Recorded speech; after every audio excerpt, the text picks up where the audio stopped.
Hey guys, this is ZonalFear with another random gameplay commentary. Today I'm going to be discussing Borderlands 2 and also Mass Effect 3 as well. I've gone a little bit into Mass Effect 3 previously, but I wanted to sort of go over it a little bit more in this commentary alongside Borderlands 2. And there are a couple of other things that I want to mention as well during this commentary, which I'm sure I'll be able to put somewhere between Borderlands 2 and Mass Effect 3. Firstly, I'm really pleased right now. I noticed that my last couple of commentaries have had some sort of like background noise to them, and no matter what I do, I just couldn't quite seem to fix it, even with sort of sound editors and so forth. So what I do is I have a Turtle Beach headset, and I use that for my sort of PC stroke Xbox gaming, and it appears to be my Turtle Beach headset that is actually causing the problems with the background noise. And since I found my sort of cheap and nasty Skype wannabe headset, that appears to have resolved the problem. So even though the Turtle Beach headset is quite expensive, a pair of £1.50 cheap and nasty sort of headphone stroke microphone deal actually produces better sound quality for me when I'm making commentaries. So I'm sort of really pleased about that. I know it's kind of sad, but I can't help it because the background noise was really irritating me. Okay, so from that I'm going to move on to Borderlands 2. I pre-ordered Borderlands 2 not long before it came out. I played the original Borderlands and thought it was fun. It wasn't my usual cup of tea, but I enjoyed what I played of it. And so when I saw Borderlands 2 on sort of like a special pre-order price, it cost me around £23. It was a bit of a no-brainer. I thought, yeah, I'm going to pre-order that, and I'll get the Premier Club pass as well, whatever it is that the bundle with it. So I've played a little bit of Borderlands 2, not as much as I'd like to have done, but it is a massive improvement over the first game in pretty much every way. The first Borderlands was known as sort of like a for the PC gamer, a really bad sort of port, if you like. It was very restrictive. The field of view was pretty poor, and overall, it didn't get a great reception from a technical standpoint. While it received critical acclaim for its gameplay and so forth, it didn't, gain much popularity from a technical standpoint because of very limited options. Thankfully, in Borderlands 2, Gearbox Software have really gone back to the drawing board, and pretty much everything you see on screen here is graphically customizable.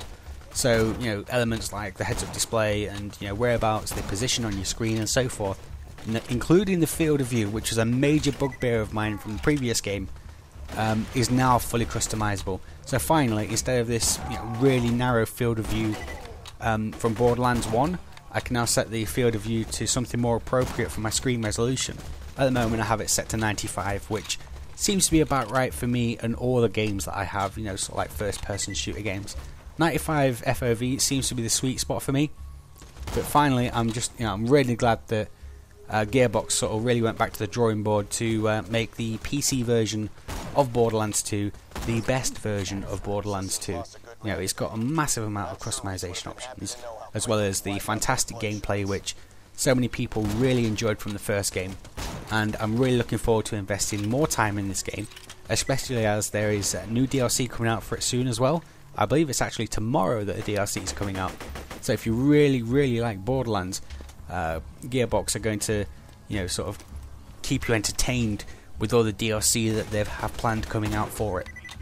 I'd like to spend a little more time with Borderlands 2, and I'm going to try and sort of find that time for Borderlands 2. But so far what I've played of it is really enjoyable, and it is definitely one of my favourite games this year. If you haven't already checked it out, then you absolutely must check it out regardless of which platform you're playing on. It's a good game, it's one that deserves to be played. I also, in this random commentary, I also want to talk about Mass Effect 3. I touched upon Mass Effect 3 a while ago in sort of one of my commentaries, sort of a Tribes Ascend stroke Mass Effect 3 dual game commentary, and I want to sort of visit it again. BioWare have recently released the new Retaliation multiplayer pack, and from a gamer's point of view, Mass Effect 3's multiplayer game mode is worth the price of admission alone. BioWare have consistently been releasing free DLC for the online portion of Mass Effect 3, as well as all the niggles that people had from the main story as well. The ending, which got a lot of sort of bad press. BioWare have also made amends towards that as well, with the extended cut ending, which you can also download for free.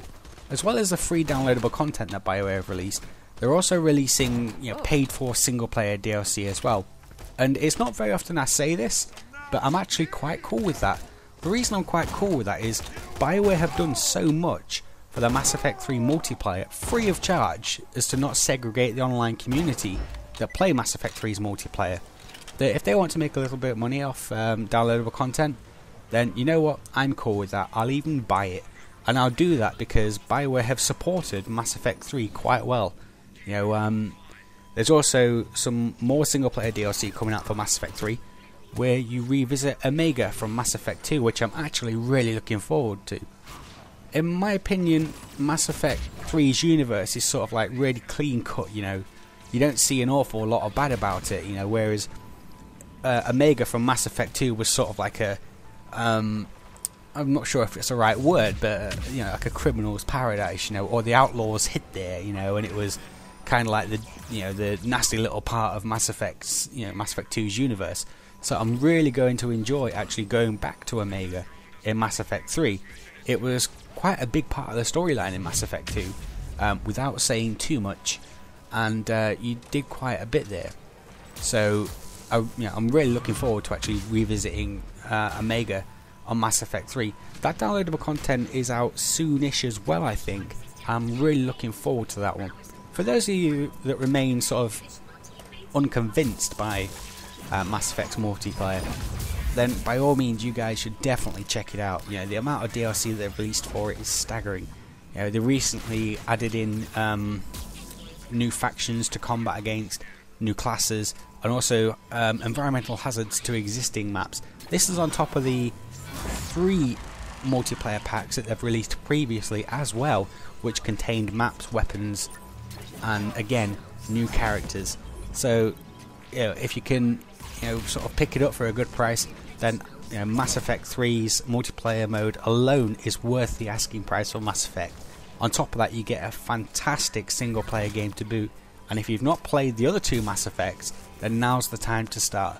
Mass Effect is one of my favourite game series of all time, and I believe that everyone should play it once. It deserves to be played.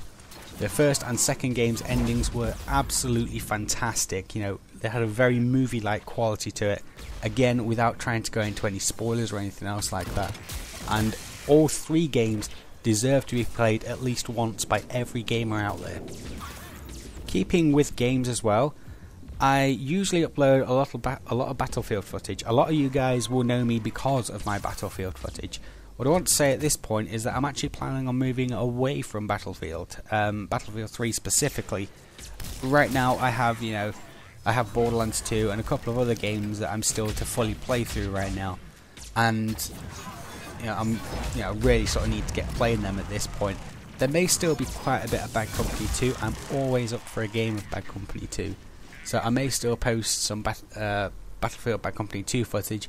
But for now and the foreseeable future, I'm going to be easing off Battlefield 3 a little bit and exploring other games as well, sort of like games like Orcs Must Die, which is a really, really fun sort of tower defense game with a twist, and all the other games which you've been meaning to play but haven't quite got there.